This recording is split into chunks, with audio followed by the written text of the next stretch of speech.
دیکھتا ہے۔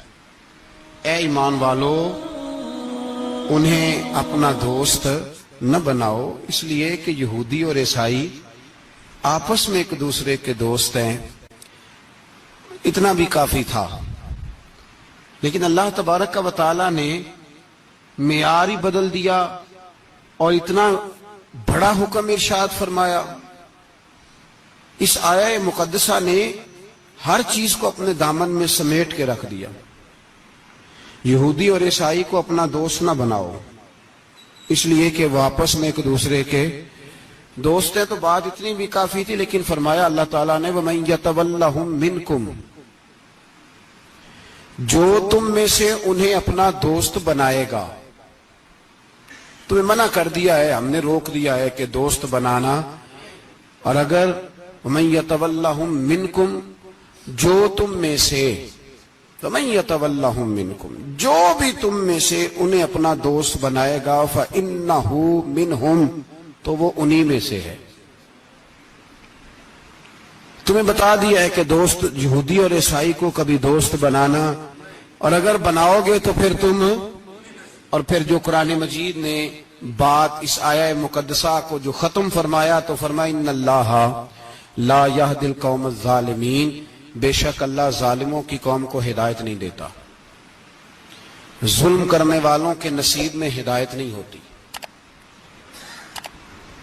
وہ ظلم کرتے رہتے ہیں اور انہیں سمجھایا جائے تو مانتے بھی نہیں، اس لیے کہ ہدایت ان کا نصیب نہیں ہوتی۔ میرے بھائی، دنیا میں بد نصیب ہے وہ شخص جو غلطی کرتا ہے اور پھر مانتا بھی نہیں، اور دنیا میں کم ظرف ہیں وہ لوگ، کم ظرف جو اپنے ظالم ہونے کے باوجود ظلم پر وضاحتیں پیش کرتے ہیں، اپنی غلطیوں کا اعتراف کرنے کی بجائے ان پر دلیلیں دیتے ہیں، چھوٹے ظرف کے لوگ۔ اللہ تبارک و تعالیٰ نے فرمایا یہودی اور عیسائی کو کبھی دوست نہ بنانا۔ میرے بھائیوں، میرے بزرگوں، میرے دوستوں، ہمارا دین تعصب سے پاک ہے، لیکن تسلب کا حامی ہے۔ تعصب کا مطلب یہ ہوتا ہے کہ کہنا مار دو دوسرے کو، برداشت ہی نہ کرو، اور تسلب کا مطلب یہ ہوتا ہے کہ اپنے دین میں پختہ ہو جاؤ، اپنے دین میں پکے ہو جاؤ۔ اب ہم نا ہر روز نماز کی نیت باندھتے ہیں، اللہ اکبر، سورۃ فاتحہ پڑھتے ہیں، اہدنا الصراط المستقیم صراط الذین انعمت علیہم، اتنی بھی بات بڑی تھی، کافی تھی۔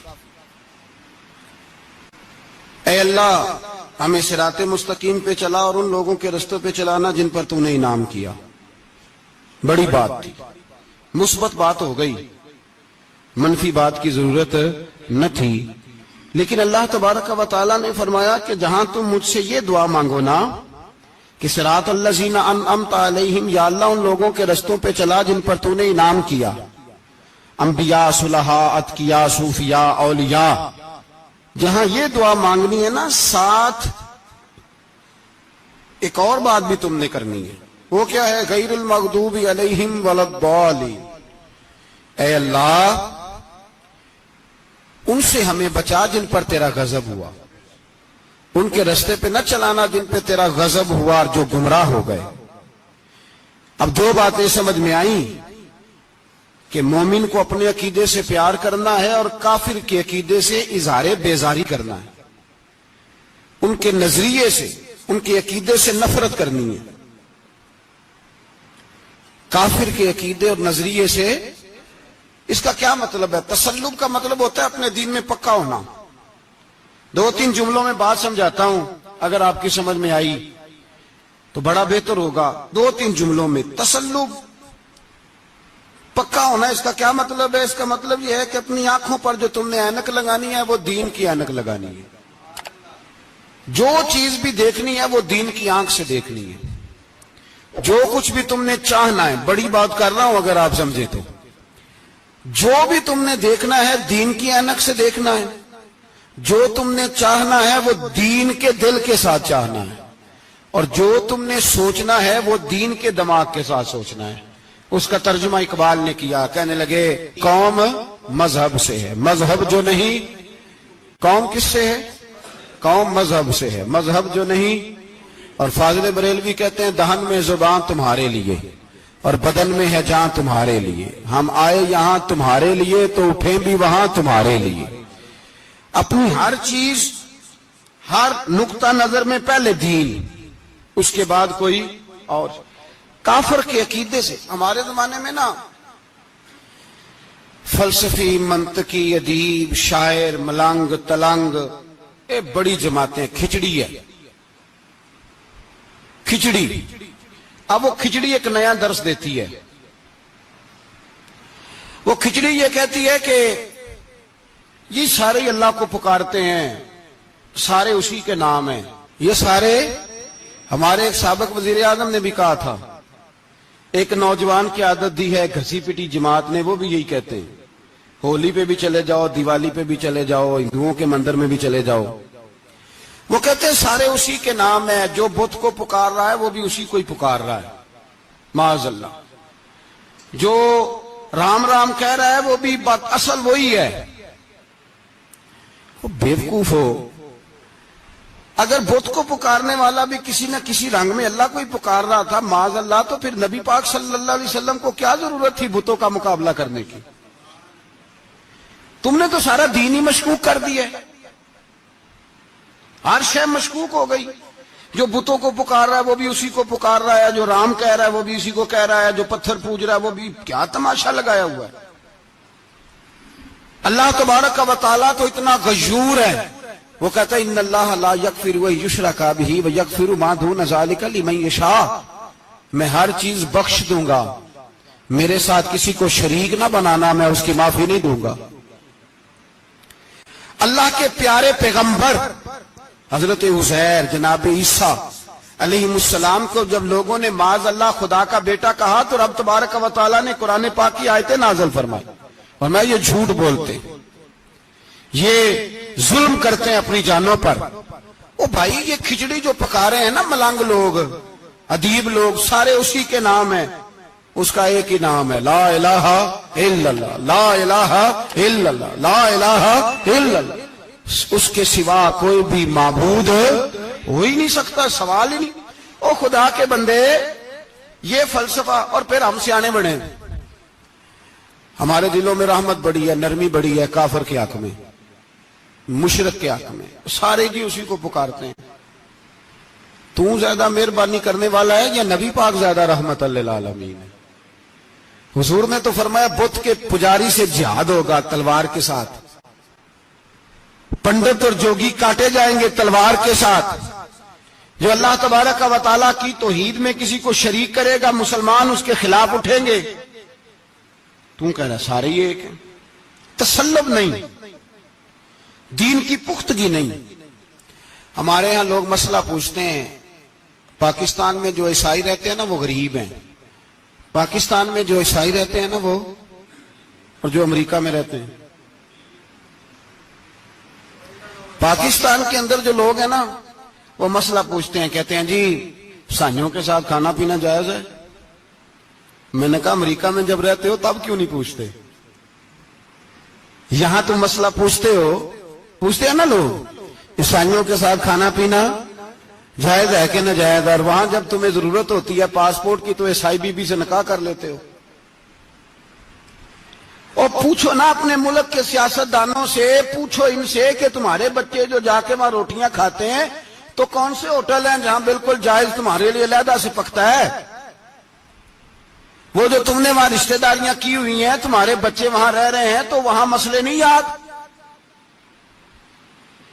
اگر ایک غریب نالی صاف کرنے والا عیسائی آئے تو اس کے بارے میں فتویٰ ہے کہ اس کے ساتھ روٹی نہیں کھانی, اور ٹرمپ آ جائے تو پھر کوئی مولوی مسئلہ نہیں پوچھتا کہ اس کے ساتھ کھانا جائز ہے کہ ناجائز ہے. ہمارا وہ جو کفر کے معاملے میں اظہار بیزاری تھا, نفرت کافر کے عقیدے سے, ہم کبھی نہیں کہتے کہ عیسائیوں کے مندروں کو آگ لگا دو. کبھی جلوس لے کے گئے ہیں کہ مندر گرانا ہے؟ بولے, ان کا گرجا کبھی گرایا ہے؟ ہندو کا مندر مرزئی کی عبادت گاہ اقلیت قرار دے دیا، ٹھیک ہے، جہاں عیسائی علیحدہ سے اپنا کام کر رہے ہیں تم بھی کرو، لیکن ہم ان کے عقیدے کے کبھی بھی حامی نہیں ہو سکتے۔ اگر کہیں کہ عیسائی بھی صحیح کہہ رہا ہے، حضرت مریم کو اللہ کی بیوی کہہ رہا ہے، جناب عیسیٰ کو اللہ کا بیٹا کہہ رہا ہے، اور تو کوئی سارے اسی کے نام ہیں، تو یہ بات تیری درست، اس لیے کہ ہم تو روز کہتے ہیں قل هو اللہ احد اللہ الصمد لم یلد ولم یولد، نہ کسی کا باپ ہے نہ کسی کا بیٹا ہے، ولم یکن لہ کفوا احد، اس کا تو کوئی ہمسر ہی نہیں، اس جیسا دوسرا کوئی ہے ہی نہیں۔ تو بھائی جس عقیدے کا تو اعلان کر رہا ہے، جو آدمی تیرے عقیدے کے خلاف چل رہا ہے، اس کو تو نے صحیح کیسے کہہ دیا؟ یہ کیسے ہو؟ تو میرے بھائی اسلام یہ کہتا ہے کہ اساس، بنیاد، نظریہ، تو اپنے نظریے پہ ناز کرے گا، دوسرے کے نظریے سے اظہار بیزاری کرے گا۔ اور بھائی جاگو اور بس کر دو، جاگ جاؤ۔ اساس، بنیاد، نظریہ اصل ہے، اور اصل پر سمجھوتا ہو سکتا ہو ہی نہیں سکتا۔ بخاری شریف میں ایک حدیث ہے، بات مضبوط کرنے کے لیے عرض کرتا ہوں۔ حضرت یحییٰ ایک تابعی بزرگ ہیں، وہ کہتے ہیں حضرت عبداللہ ابن عمر رضی اللہ تعالیٰ عنہ میرے پاس آئے تو میں نے ان سے کہا حضور ہمارے محلے میں ایک جماعت رہتی ہے مسلمانوں کی، وہ نمازیں بھی پڑھتے ہیں، روزے بھی رکھتے ہیں، زکوٰۃ بھی دیتے ہیں، حج بھی کرتے ہیں، بس تقدیر کو نہیں مانتے، صرف ایک چیز کے انکاری ہیں، تقدیر کے۔ تو کیا حکم ہے؟ تو آپ فرمانے لگے ان سے کہہ دو کہ ہمارا تمہارا کوئی تعلق نہیں، ان سے کہہ دو ہمارا تمہارا کوئی رشتہ نہیں، ہمارا تمہارا کوئی کسی قسم کا رابطہ۔ اور فرمایا ان کو بتا دینا کہ رسول پاک کے صحابی نے فتویٰ دیا ہے جتنی مرضی نمازیں پڑھو، جتنے مرضی روزے رکھو، اور احد پہاڑ کے برابر اگر تمہارا دل کرے تو صدقے کرو، پر تمہارا کوئی عمل اللہ کی بارگاہ میں قبول نہیں جب تک تمہارا عقیدہ صحیح نہیں، جب تک تمہارا نظریہ ٹھیک نہیں، اتنی دیر تک کوئی عمل اللہ کی بارگاہ میں تمہارا قابل قبول نہیں۔ اساس پر، بنیاد پر کوئی سمجھوتا ہو سکتا، بنیادوں پر سمجھوتے نہیں ہوتے بھائی۔ اور ایک ہوتا ہے گناہگار، ایک ہوتا ہے غدار۔ گناہگار اور غدار میں بڑا فرق ہوتا ہے۔ ایک آدمی شراب پیتا ہے، کسی نے اس کو منع کیا تو اس نے کہا یار میری غلطی ہے، آئندہ نہیں پیوں گا، وہ گناہگار ہے۔ ایک نے کہا نہیں پینی چاہیے، وہ کافر ہے۔ ایک نماز نہیں پڑھتا، اس کو کہا پڑھ، بہانے لگاتا ہے، کپڑے نہیں صحیح، رمضان سے شروع کروں گا، کوشش ہے بس، وہ گناہگار ہے۔ ایک کہتا ہے نماز پڑھنی نہیں چاہیے، وہ کافر ہے۔ ایک کے جیب میں پیسے تھے، حج کرنے نہیں گیا، بہت بڑا گناہ کیا۔ ایک کہتا ہے حج کرنا ہی نہیں چاہیے، وہ کافر ہو گیا۔ او بھائی گناہگار اور ہوتا ہے، غدار، دونوں میں فرق ہے۔ اب تو غداریاں ہو رہی ہیں، سرے عام حملے ہو رہے ہیں، حکومتوں پر پریشر ہے۔ یورپ ایک منٹ سے پہلے مرزئی کو ویزا دیتا ہے، قادیانی کو ویزا دیتا ہے۔ یہ سپر کافر ہیں قادیانی اور مرزئی، اور بڑی ذمہ داری سے کہہ رہا ہوں، یہ کل بھی کافر تھے، آج بھی، کل بھی کافر تھے اور آج بھی، اور قیامت تک۔ اور اگلی بات سن لو، من شکا فی کفر ہی فقد کفر، جو ان کے کفر میں شک کرے وہ بھی کافر ہے۔ سن لو، یہ فتویٰ دے دینا بے شک جس کو مرضی۔ من شکا فی کفر ہی فقد کفر، جس بندے نے مرزئی کے، قادیانی کے کافر ہونے میں شک کیا، وہ بندہ بھی پکا کافر ہے، پیٹا کافر ہے، جس نے ان کے کافر ہونے میں۔ جڑے آکر سانو پتہ ہی نہیں لگا اسی کی کر بیٹھے، ان کے لیے کوئی قانون نہیں۔ وہ جس نے کہا ہے نا مرزئی اس کا قانون بدلنا ہے، اس کو ایک پرچی تیری میری بھی شامل ہے۔ ایسے نہ کہنا کہ وہ بڑے بے ایمان نکلے، کافر نکلے، تو نے بھی ٹھپا لگایا ہے، تو ساتھ ہے، تو شامل ہے۔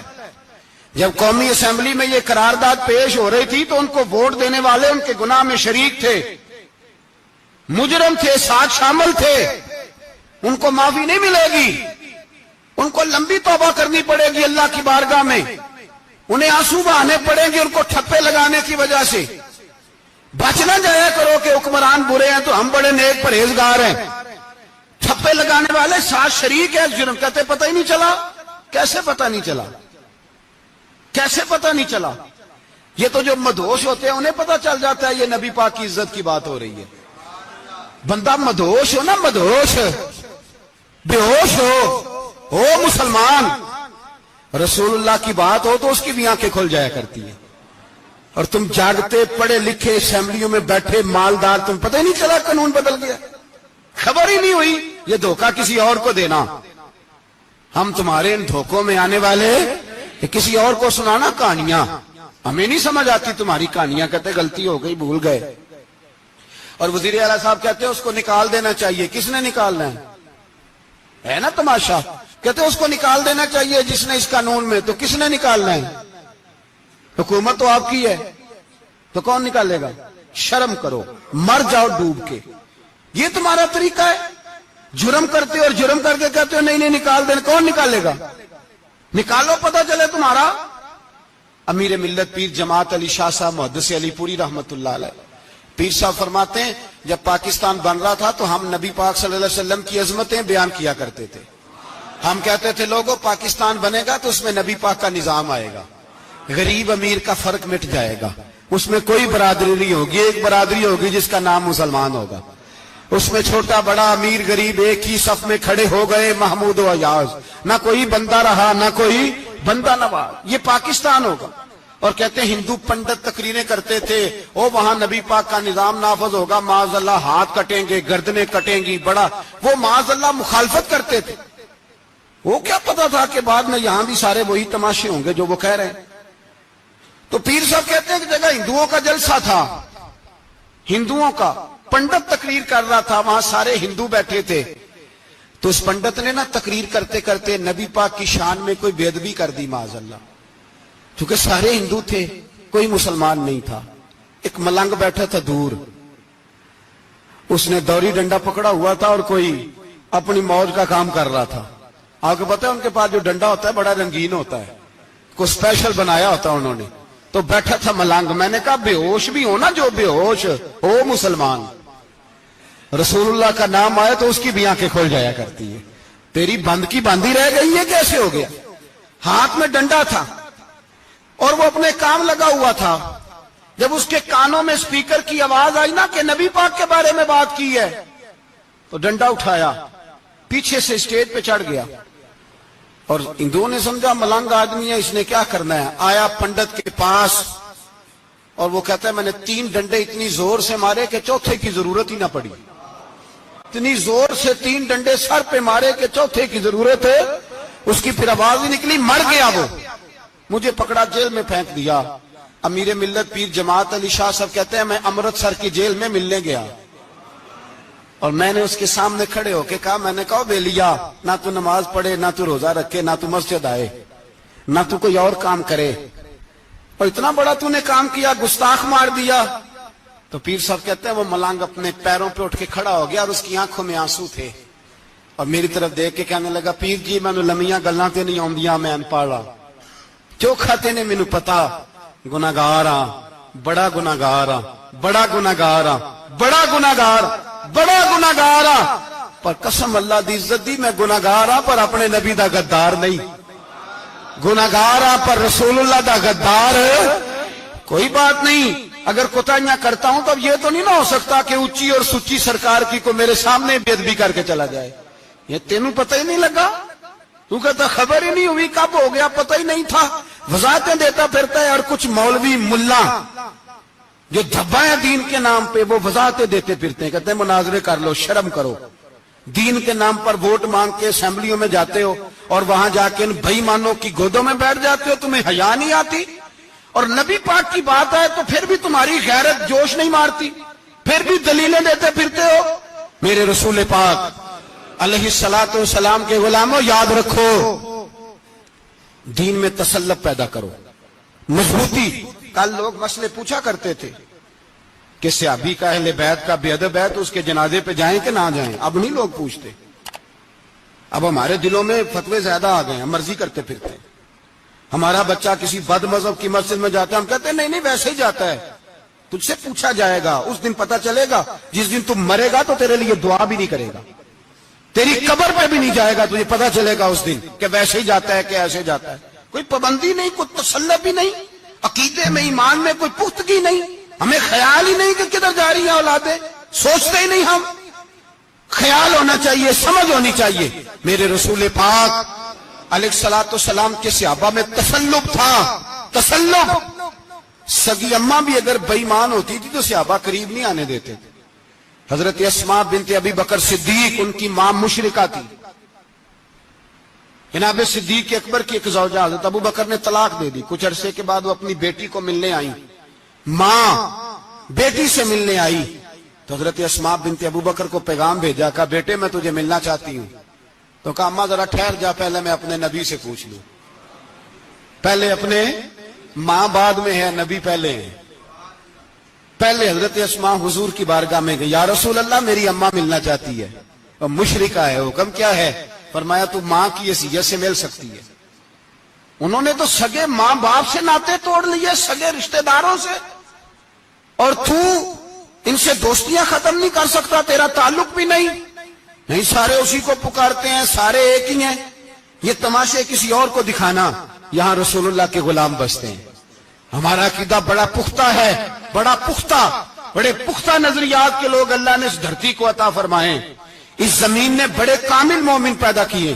بھائی یاد رکھو، رسول پاک علیہ الصلوۃ والسلام کے غلاموں میں اپنے دین کے لیے تسلط تھا، پختگی تھی، کفر سے بیزار رہتے تھے. اگر سب کو ایک میں ایک ہی کرنا تھا تو پھر اتنی لمبی چوڑی جدوجہد، امیر حمزہ کا کلیجہ نکل گیا، کان کٹ گئے، سب کچھ ہو گیا، اور آج تم ان شہیدوں کی لاشوں پہ کھڑے ہو کے کہتے ہو کہ یہ تو ایسے ہی کٹ گئے. مذاق ہے یہ؟ کوئی مذاق ہے؟ اصل بات بتاؤں آپ کو کیا ہے؟ دین مفت میں ملا ہے، اور جو شے مفت مل جاتی ہے اس کی قدر نہیں ہوتی. قدر دین نبی دا ایک ہی جانن دنیا دار کمینے، دین نبی دا جانن والے سونگے وچ مدینے. تجھے کیا پتا، تجھے کیا خبر اس دین کی؟ کوئی خبر ہی نہیں. میرے رسول پاک کا پسینہ کتنا بہا ہے. کبھی تیرا پھیرا لگے تو احد کے پہاڑ سے جا کے پوچھنا نبی پاک کا خون کتنا بہا ہے. کبھی ٹائم ملے نا، ملک شام جا اور حضرت بلال کی قبر پہ کھڑے ہو کے پوچھ دین کتنا قیمتی ہے. اور پھر اس سے زیادہ بات پوچھنی ہو نا کبھی تو مدائن جا، حضرت سلمان فارسی کے مزار کے پاس ان سے پوچھ دین کی قیمت کتنی ہے. وہ تجھے بتائیں گے کہ کئی 100 سال لگ گئے نبی پاک کے قدموں میں پہنچنے تک. 100 سال، کئی 100 سال. اور اگر پھر بھی تجھے تسلی نہ ہو تو جنت البقیع میں جا اور سیدہ طیبہ طاہرہ حضرت فاطمہ الزہرا سے پوچھ. ان سے پوچھ بی بی اس دین کی قدر کیا ہے. وہ تجھے بتائیں گی کہ جب دین کے چہرے پہ سرخ رنگ بھرنا تھا تو میں نے حسین کا خون دے کے بھرا. وہ تجھے بتائیں گی کہ اس دین کو جب پینٹ کرنا تھا تو میں نے جناب علی اصغر کے بازوؤں کے ساتھ مصوری کی ہے.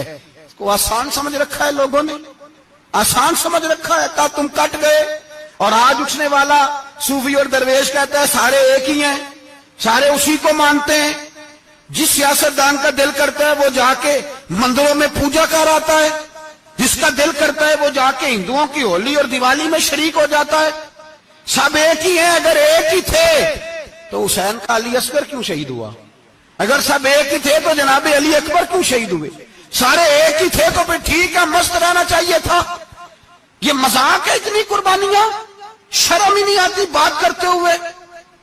جاگو اور اپنے دین کو سمجھو. میرے رسول پاک علیہ الصلوۃ والسلام نے جو دین دیا اس میں تسلب ہے، تسلب، کفر سے بیزاری.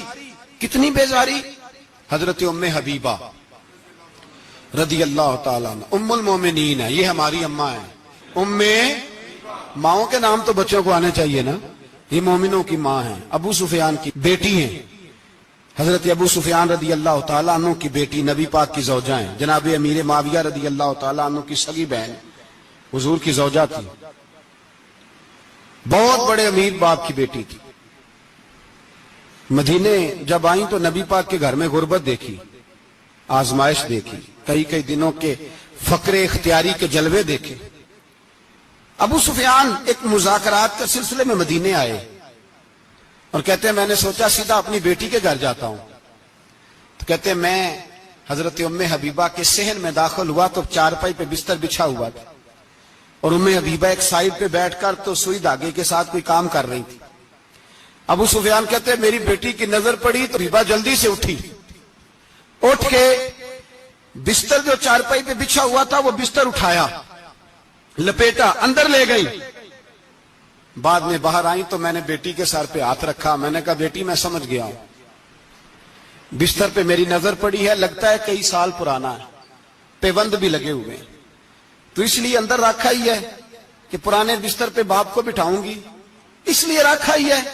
تو بیٹی امیر گھر سے آئے تو غریب گھر میں اس کی شکایتیں ختم نہیں ہوتی، پر دین کے ساتھ تسلط ام المومنین کا، پختگی اور کفر سے بیزاری، کہنے لگی ابا جی ابھی آپ کافر ہیں نا، تو آپ کی سوچ ابھی بدلی نہیں، میں اس لیے نہیں بستر اندر رکھ کے آئی کہ آپ کے قابل نہیں تھا، میں تو اس لیے رکھا ہوں کہ وہ میرے نبی کا پاک بستر ہے اور آپ ناپاک ہیں، وہ پاک بستر ہے۔ انما المشرکون نجس، مشرک ناپاک ہوتا ہے، باپ ہونا علیحدہ بات ہے، لیکن میرے دل میں باپ کی قدر بعد میں ہے میرے دل میں، اور رسول اللہ کے بستر کی قدر پہلے ہے، رسول اللہ کی نہیں، رسول اللہ کے بستر کی قدر ہے کہ باپ بیٹھ نہ جائے۔ اتنی نفرت مشرک سے، اتنا اظہار ہے، وہ باپ بھی ہو تو اتنی نفرت، لوگوں نے پیچے ڈالے ہوئے ہیں پیار کے، محبت کی پینگیں چڑھا رہے ہیں، اور سارے یہ کہیں گے سب صحیح ہے، اور ہمارے دلوں میں نرمی، ہمارا اپنا جوان باہر جاتا ہے، وہ یہ نہیں دیکھتا کہ میں جس سے شادی کرنے لگا ہوں نیشنلٹی زیادہ ضروری ہے کہ ایمان، پیسے زیادہ ضروری کہ ایمان، دین زیادہ ضروری کہ دولت۔ عجیب تماشا ہے، بیچتے پھرتے ہیں، فار سیل کر دیا مذہب کو، تسلط بھی نہیں، وہ خیال ہی نہیں، توجہ ہی نہیں ہماری۔ میرے رسول پاک علیہ الصلوۃ والسلام کے صحابہ جو چٹان تھے دین کے معاملے میں، اپنا پیارا بھی سامنے آتا تھا تو کافر سمجھ کے قتل کر دیتے، اس لیے کہ وہ سمجھتے تھے قوم مذہب سے ہے، مذہب جو نہیں تم بھی نہیں، اگر دین نہیں رہے گا تو کوئی شے باقی نہیں رہے، یاد رکھنا اگر دین نہیں رہے گا۔ میرے حبیب پاک علیہ الصلوۃ والسلام کے غلاموں کا یہ حال تھا۔ احد کے اندر افواہ پھیل گئی کہ حضور شہید ہو گئے، حضرت انس بن مالک کے چچا تھے انس بن نضر رضی اللہ تعالیٰ عنہ، جب افواہ پھیلی نا حضور شہید ہو گئے تو جناب انس بن نضر اٹھے، تلوار پکڑی، صحابہ سے کہنے لگے یہاں کیوں بیٹھے ہو؟ کہا حضور شہید ہو گئے، ہم کیا کریں؟ فرمایا حضور شہید ہو گئے تو ہم زندہ رہ کے کیا کریں گے؟ یہاں کیوں بیٹھے ہو؟ ہمارا جینا بھی مصطفیٰ کے لیے، مرنا بھی مصطفیٰ کے لیے، اگر حضور علیہ الصلوۃ والسلام وصال کر گئے تو اٹھو، ان بے ایمانوں سے لڑتے ہیں جنہوں نے مصطفیٰ کو شہید کیا ہے، اٹھو۔ حضرت انس بن نضر میدان میں نکلے، اس طرح لڑے کہ صحابہ کہتے ہیں نہ زخموں کی پرواہ، تیر برستے رہے پرواہ کوئی نہیں، تلواریں چلتی رہی پرواہ کوئی نہیں، ان کے وجود پر نیزوں کے زخم آتے رہے پرواہ کوئی نہیں۔ حضرت انس بن نضر اتنا لڑے کہ شہید ہو گئے، اور جب شہادت کے بعد ان کی لاش دیکھی تو 80 زخم نظر آئے، تلواروں کے، نیزوں کے 80 زخم۔ حضور کے لیے ان لوگوں نے جانیں دے دی، پرواہ ہی نہیں کی۔ یہاں اس مسئلے کو ہمارے ہاں لوگ سمجھتے ہی نہیں۔ ختم نبوت کا مسئلہ بڑا حساس مسئلہ ہے۔ ما کان محمد ابا احد من رجالکم ولکن رسول اللہ وخاتم النبیین۔ ہم ختم بھی پڑھے نا کسی کا تو اس میں بھی ختم نبوت والی آیت پڑھتے ہیں، اس لیے کہ یہ بنیادی مسئلہ ہے۔ ہم لوگوں کو بتاتے ہیں کہ جو مرنے والا گیا ہے نا دنیا سے، وہ نبی پاک کی ختم نبوت کا اعلان کرتا ہوا گیا ہے۔ ہم لوگوں کو یہ بات بتلاتے ہیں، میرے حبیب پاک علیہ الصلوۃ والسلام کی 150 کے قریب حدیثیں ہیں کہ میں آخری نبی ہوں، میرے بعد کوئی نبی نہیں۔ 150 کے قریب حدیثوں میں حضور نے ارشاد فرمایا، جگہ جگہ محبوب پاک نے وضاحت فرمائی کہ میں آخری نبی ہوں، میرے بعد کوئی نبی ہو سکتا، وضاحت۔ اور ہمارے علماء نے لکھا ہے جو دعویٰ کرے کہ میں نبی ہوں، اور جس بندے نے اس سے یہ کہا کہ چل کوئی دلیل دکھا، وہ بھی کافر ہو گیا، وہ بھی کافر۔ کیوں تو نے یہ سوال کیا؟ یہ حساس نوعیت کا مسئلہ ہے۔ میرے رسول پاک علیہ السلام کے غلاموں نے ایک پیغام دیا ہے ہمیں، اس پیغام کو یاد رکھنا۔ حضرت سعد بن ربیع رضی اللہ تعالیٰ عنہ کو احد کے میدان میں اتنے زخم لگے کہ اٹھا نہیں جاتا تھا۔ نبی پاک صلی اللہ علیہ وسلم نے فرمایا جاؤ کو میرے سعد بن ربیع کا پتہ کرو وہ کہاں ہے۔ صحابہ آئے تو فرماتے ہیں جب ہم ان کے پاس پہنچے تو ان کی روح پرواز کر رہی تھی۔ آخری لفظ انہوں نے ادا کیے، کہنے لگے ادھر آؤ صحابہ ادھر آؤ، میری وصیت سن لو۔ ہم قریب گئے، ہم نے کہا شاید بچوں کے بارے میں، اولاد کے بارے میں، گھر کے بارے میں کوئی وصیت کریں گے۔ تو حضرت سعد بن ربیع نے وصیت فرمائی، کہنے لگے جا کے نبی پاک کے غلاموں کو میرا پیغام دے دینا، جا کے امت مسلمہ کو میرا پیغام دے دینا کہ مسلمانوں اگر تم میں سے ایک بھی زندہ ہوا اور نبی پاک کی ناموس پر کوئی حرف آیا تو پھر اللہ کی بارگاہ میں تمہارا کوئی عذر قبول نہیں کیا جائے گا۔ یہ میدان احد میں سر سے لے کر پاؤں تک زخم لگے ہوئے ایک صحابی کا پیغام ہے امت مسلمہ کے نام۔ حضرت سعد بن ربیع رضی اللہ تعالیٰ عنہ فرمانے لگے میں مرتے وقت مسلمانوں کو پیغام دے کے جا رہا ہوں کہ اگر حضور کی عزت پر، ناموس پر، نبی پاک صلی اللہ علیہ وسلم کی ذات پر ذرا سا بھی حرف آیا اور مسلمان زندہ ہوئے اور پھر اگر وہ سمجھیں کہ ہمیں اللہ کی بارگاہ سے معافی مل جائے گی تو یاد رکھنا رب ہر بات معاف کرے گا، اس بات میں تمہیں اللہ معافی، اس میں تمہیں یہ پیغام دیا سعد بن ربیع نے اور امت کو سمجھایا کہ ہر بات میں کمپرومائز کر لینا، رسول اللہ کی ذات کے بارے میں کمپرومائز نہ کرنا۔ جب سے مرزائیوں کو ان سپر کافروں کو اقلیت قرار دیا گیا ہے، اس کے بعد کسی مرزائی کی عبادت گاہ جلائی ہے مسلمانوں نے؟ بولیں کبھی کسی مرزائی کے ساتھ مسلمانوں نے کوئی ظلم کیا ہے بعد میں؟ ٹھیک ہے اپنی عبادت کر رہے ہیں جس طرح بھی کر رہے ہیں، باقی اقلیتیں بھی رہیں۔ کبھی دوبارہ علماء نے یہ تحریک چلائی ہے کہ انہیں پاکستان سے نکالو، یہ کیوں بستے ہیں یہاں؟ اقلیت ہے تو رہنے دو۔ جو بے ایمان ہے، کافر ہے، اسے گھسیٹ کے دین میں کیوں لاتے ہو جب وہ آنا نہیں چاہ رہا؟ انہوں نے اس کانے بے ایمان کو نبی مانا ہوا ہے، وہ اس کو پیغمبر مانتے ہیں، کبھی ذلی نبی مانتے ہیں، کبھی بروزی نبی مانتے ہیں، پوری دنیا میں نیٹ ورک بنایا ہوا ہے، ہر جگہ ڈنڈورا پیٹتے پھرتے ہیں۔ وہ کہتے ہیں خاتم النبیین کا معنی یہ ہے کہ نبی پاک تو مہرے لگانے آئے ہیں، بڑے نبی آ سکتے ہیں۔ ان کا عقیدہ یہ ہے کہ مرزا مستقل نبی نہیں تھا، وہ حضور کا سایہ بن کے آیا تھا۔ وہ معاذ اللہ جس نبی کا اللہ پاک نے ظاہری حیات میں سایہ نہیں بنایا، یہ کانا سایہ بنے گا نبی پاک کا؟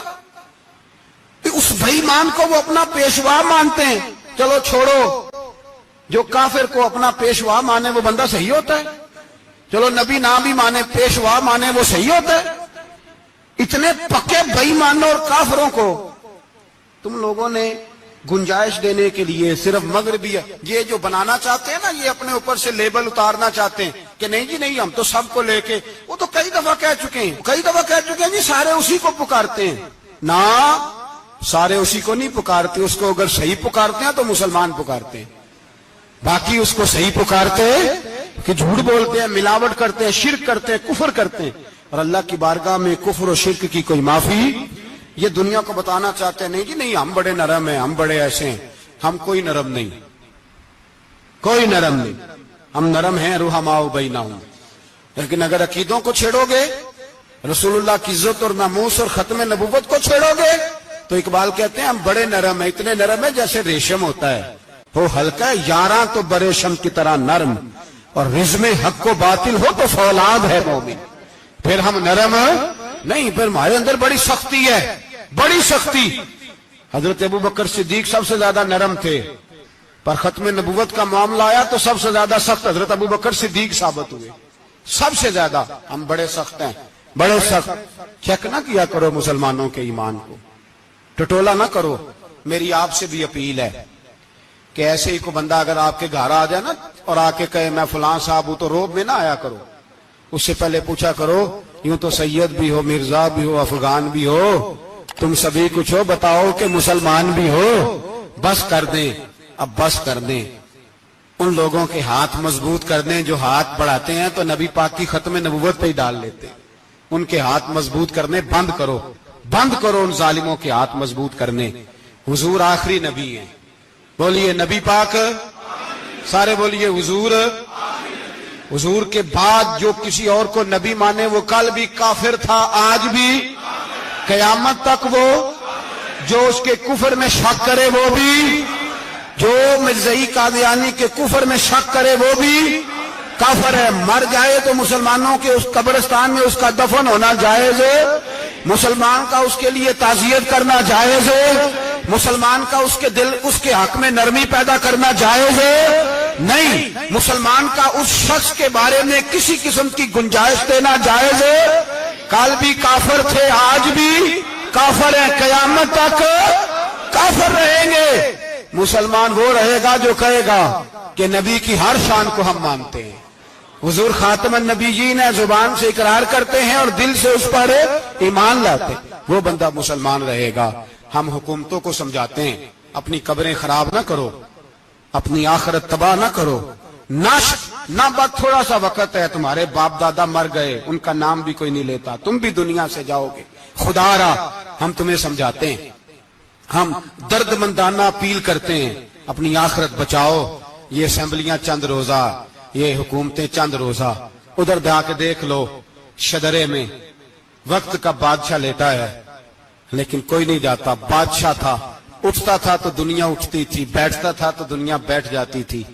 آج ہمارے بہت سارے نوجوانوں کو پتہ نہیں کہ اس کسی بادشاہ کی قبر بھی ہے. بہت بڑا مقبرہ بنا، بڑی سیرگاہ بنی ہے، پر کوئی جاتا نہیں. چند قدم راوی کراس کر کے دیکھ لو، داتا علی اجمیری لیٹے ہوئے. ایک دن کے لیے بھی چھوٹی سی اسمبلی کے ممبر بھی نہیں بنے. میراں نہ امیراں دے دیوے بلدے نہیں صدا فقیراں دے. نہ وہ والی حکومت کرو جس کے بعد تمہاری فاتحہ بھی کوئی نہ پڑھے. اور جا کے دیکھ لے داتا صاحب کی قبر کے چاروں جانب پھٹیاں لگی ہوئی ہیں. سارا دن ساری رات اللہ کا قرآن پڑھا جاتا ہے، دن رات وہاں درود پڑھے جاتے ہیں، ان کو اصالہ ثواب کیا جاتا ہے. یہ والی زندگی جی، واپس آ جا، نہ اپنی آخرت خراب کر، بچ جا. وقت کی حکمران لوٹ آ، رسول اللہ کے قدموں میں بیٹھو، اعلان کرو، بغاوت کرو نبی پاک کے دشمنوں کے خلاف، اور حضور کے سچے غلام بن کے جیو. اگر سچے غلام بنو گے تو حضرت عمر بن عبدالعزیز کی طرح تمہارے تذکرے ممبروں پہ رہیں گے. اور اگر غداری کرو گے، غداری، تو یزید کی طرح تمہاری اپنی اولادیں بھی تمہارا نام نہیں لیں گی، اپنی اولادیں بھی تمہارے تذکرے چھوڑ جائیں گی. یاد رکھنا اللہ کی لاٹھی بڑی بے آواز ہے. کل من علیہ فان، فنا کر دیتا ہے ہر چیز کو. دعا ہے اللہ